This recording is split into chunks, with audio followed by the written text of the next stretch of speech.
Hello, I'm Lars Sneed, and I'm here to introduce the MK Turbo T3 setup for Mazda Miatas. This is for an NA Miata 9397 with a 1.8 engine. The first thing you get is an EGR block-off plate because you cannot retain the stock EGR.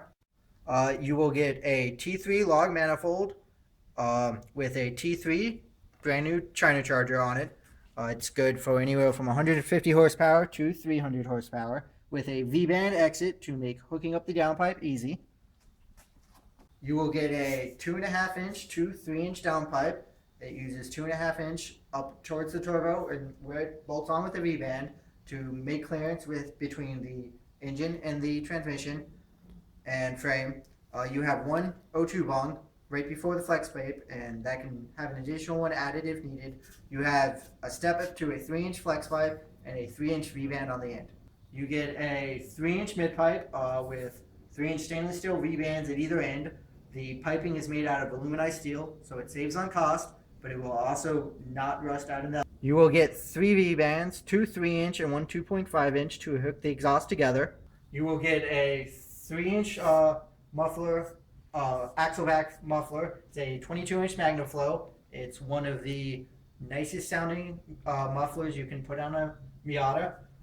It clears both the 2-part axles and single axles on the differential.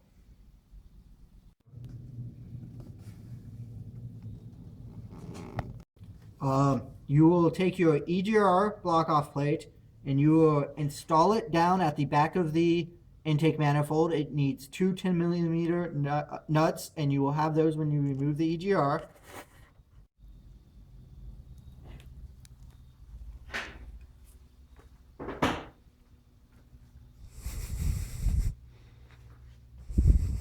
This is a 97 Miata that I bought a little while ago. It was bone stock before I started on this. I've removed all the factory equipment which needs to come off to do the turbo. That's the factory header, then the catalytic converter, and the muffler section. All of that has been removed. You also have the heater hose right here that will need to be hammered back to make clearance with the downpipe. Step 1 of the install is to get the downpipe and slide it in. You'll need to jiggle it slightly, but it will go through. And then you sit it just like that and have it out of the way. Step 2 is to install the exhaust manifold and the turbo. You should connect the turbo to the manifold off the car as it makes it easier. And then all you have to do is you gotta come in,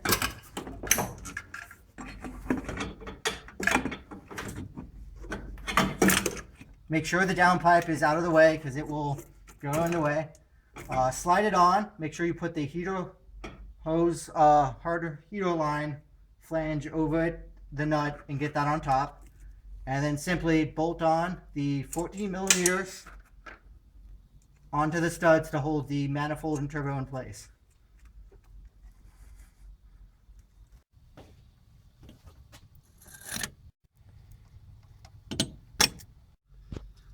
The next step in the process is now to connect the downpipe to the exit of the turbo. You'll take the 2.5 inch V-band clamp and put it around. You will also want to try to get somebody to come help you now because this process is very hard to do by yourself. Just holding several things and getting a bolt on is not easy.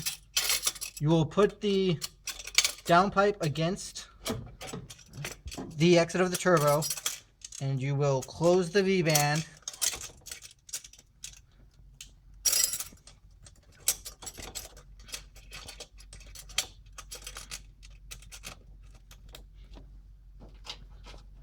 And install the nuts so that they stay flat. This is a 10mm nut. Once you have it on, you will want to screw it on a good bit. You don't want to tighten it at this point though, because you still want to be able to rotate it to get proper clearance between the engine, the transmission, frame, and the steering column. So you want to leave it so you can still rotate it back and forth a little bit. On the 90 through 97 body styles, because of the large size of the muffler, I will need you to send in the tow hook so that we can weld on additional exhaust hanger to help hold the muffler even. The next step will be to install the axle back muffler. It's easiest if you get a transmission hoist and use that to help lift it up because it is a bit heavy. Watch out, it doesn't balance perfectly, so the front end will fall down a little bit as you're jacking it up.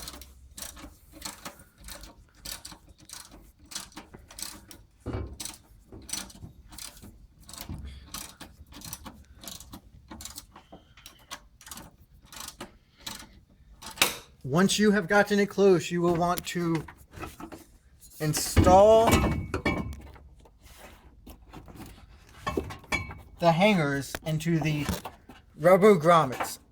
You will want to probably use PB Blaster to help these go on. You will also probably want to replace them with new ones at the time that you do the install. I would suggest using polyurethane exhaust hangers here, as they will help last longer.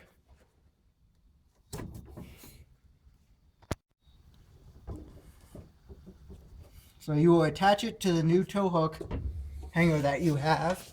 There's one there, and then there was one. So you will install those 4 hangers, and then the muffler is good.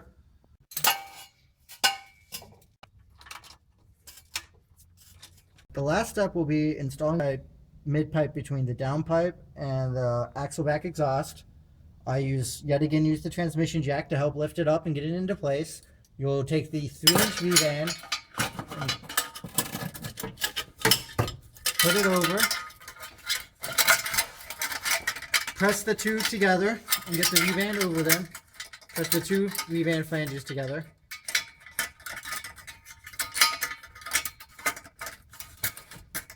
You will want, it is a 13mm nut that bolts this on.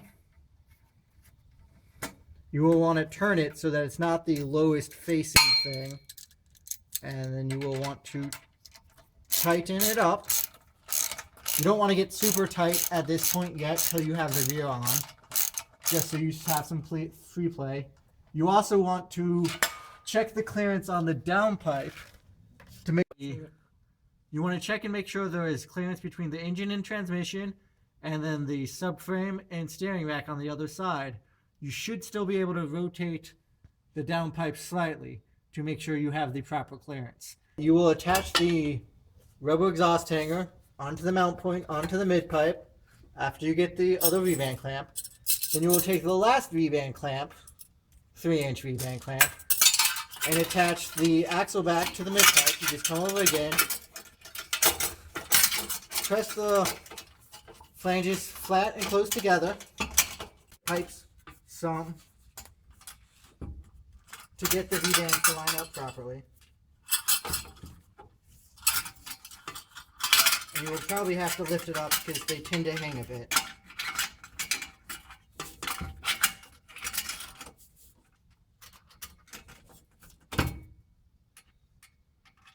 You put on the 13mm nut and